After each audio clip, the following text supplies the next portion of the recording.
ये पेपर की कटिंग देखी आपने।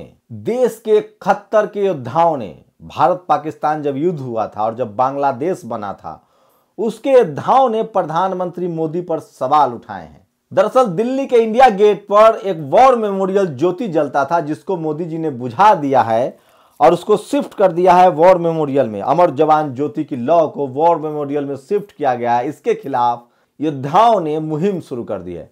नमस्कार, मैं शंभू कुमार सिंह और आप देख रहे हैं नेशनल दस्तक। आज की 3 बड़ी खबरें बता रहा हूं। एक बार फिर से अमित शाह यूपी चुनाव में कूद गए हैं और वो शुरुआत की उन्होंने कैराना से, जहां उनका फेवरेट टॉपिक है हिंदू मुस्लिम। उस पर ही बताएंगे कि किस तरह से अब योगी का पत्ता कट गया है। क्या योगी अब यूपी के अगले सीएम नहीं होंगे? अगर बीजेपी जीत जाती है तो क्या कोई ओबीसी को सीएम बनाने का दांव खेल रही है बीजेपी? और क्या फिर चुनाव जीतने के बाद ओबीसी के सीएम नहीं बन पाएंगे? इस पर ही बताएंगे। और किस तरह से सेना के जवानों ने अब मोदी सरकार को घेर लिया है, और क्या राजनाथ सिंह के 2 बेटों का चुनाव लड़ना परिवारवाद में आएगा कि नहीं? और ओवैसी के साथ बामन मेश्राम का गठबंधन, क्या बीजेपी और मजबूत होगी? अखिलेश का अलग चुनाव लड़ना, ओवैसी का अलग लड़ना, मायावती जी का अलग लड़ना, रावण का अलग लड़ना, क्या ये कोई गेम प्लान है?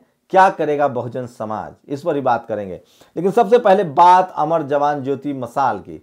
दरअसल 1971 के युद्ध में भारत विजयी हुआ था, बांग्लादेश पाकिस्तान के 2 टुकड़े हुए और बांग्लादेश बना।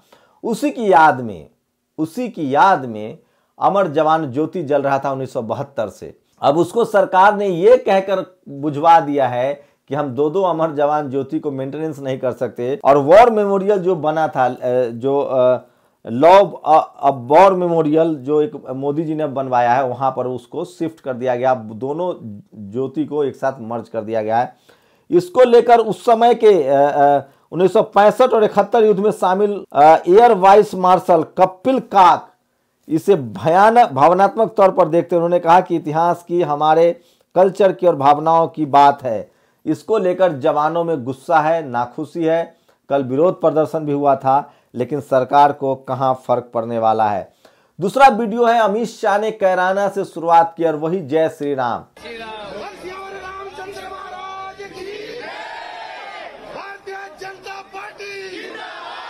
तो सोचिए, SC ST OBC minority, SC ST OBC के लोग कम से कम अपने आप को हिंदू कहते हैं, लेकिन राम के नाम से वोट किसी को मिलता है तो वो बीजेपी को मिलता है। तो बीजेपी अपना हिंदू मुस्लिम करने के लिए फिर से तैयार है। अमित शाह ने उसकी बिगुल फूंक दी है।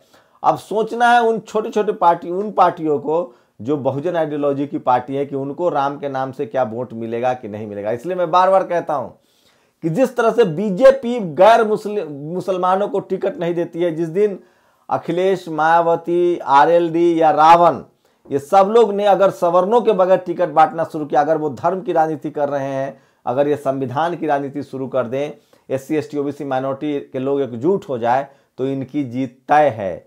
सवर्ण समाज का 15% वोट है, वो एक पंचायत का चुनाव भी नहीं जीत सकते, जबकि 25% आबादी वाला एससी आज भी रिजर्व सीट पर चुनाव लड़ता है। 50% वाला ओबीसी आज भी फाइनेंस मिनिस्टर या डिफेंस मिनिस्टर नहीं बन पाता है, रेल मिनिस्टर नहीं बन पाता है, और यूपी में तो वो सीएम भी नहीं बन पाते हैं। तो देखना है क्या होता है। और योगी आदित्यनाथ को एक बड़ा हमला किया है दिलीप मंडल ने। योगी जी ने ट्वीट किया, भाजपा सरकार में विकास की योजनाओं का लाभ सबको मिला है, लेकिन तुष्टीकरण किसी का नहीं हुआ है। दिलीप मंडल ने कहा है कि सो तो है, वोट मांगते समय आप योगी और सरकार चलाते समय जय सिंह बिष्ट बन जाते हैं। इसे ही शास्त्रों में परकाय प्रवेश कहा गया है। और उन्होंने कहा कि किस तरह से एसपी एसएसपी 20 सवर्ण, डीएम 20 सवर्ण लगाए गए हैं। तो ये सबसे बड़ी खबर थी। और सोशल मीडिया पर खबर चल रही कि राजनाथ सिंह के 2 बेटे को, एक गौतम बुद्ध नगर से तो दूसरा लखनऊ कैंट से चुनाव लड़ेगा। इसको परिवारवाद कहेंगे या नहीं कहेंगे? और वहीं योगी जी का एक वीडियो ज़्यादा वायरल हो रहा है, स्क्रीनशॉट देखिए। किस तरह से अब साफ हो गया है कि चैनलों के साथ जो है वो बीजेपी का गठबंधन लगातार जारी है। तो क्या लगता है आप लोगों को, बामन मेश्राम ओवैसी का गठबंधन हुआ, इससे और बहुजन, क्या इनकी सीटें निकल पाएंगी या वोट बटेगा? रावण के अलग चुनाव लड़ने से वोट बटेगा? मायावती के साथ क्या शेड्यूल कास्ट ओबीसी मुसलमान आएंगे? क्या होगा? कौन जीतने वाला है? मैं फिर कह रहा हूं, एससी एसटी ओबीसी माइनॉरिटी के अगर वोट बटेंगे तो बीजेपी के लिए रास्ता आसान है, लेकिन मुझे लगता है कि जनता पर जितनी मार पड़ी है, SC ST OBC माइनॉरिटी के लोग शायद टीवी अखबार की चपेट में ना आकर किसी एक पार्टी को जरूर चुनेंगे। वो कौन पार्टी होगी वो तो 10 मार्च को पता चलेगा। आप लोग अपना कमेंट करके बताइए कि बहुजन इस बार किसे वोट देने जा रहे हैं, सपा को, बसपा को। और अगर आपको नहीं समझ में आ रहा है तो यूपी के लोग किसे वोट दे रहे हैं, वो सारी ग्राउंड रिपोर्ट आप नेशनल दस्तक के वीडियो पर देख सकते हैं। शुक्रिया। नेशनल दस्तक की आपसे गुजारिश है कि अगर इसको बचाना चाहते हैं तो नेशनल दस्तक को सब्सक्राइब करने के लिए रेड कलर के सब्सक्राइब बटन को दबाएं, फिर बेल आइकन की घंटी दबाएं। नेशनल दस्तक को बचाने के लिए बहुत जरूरी है कि हर खबर को शेयर करें, लाइक करें, कमेंट जरूर करें।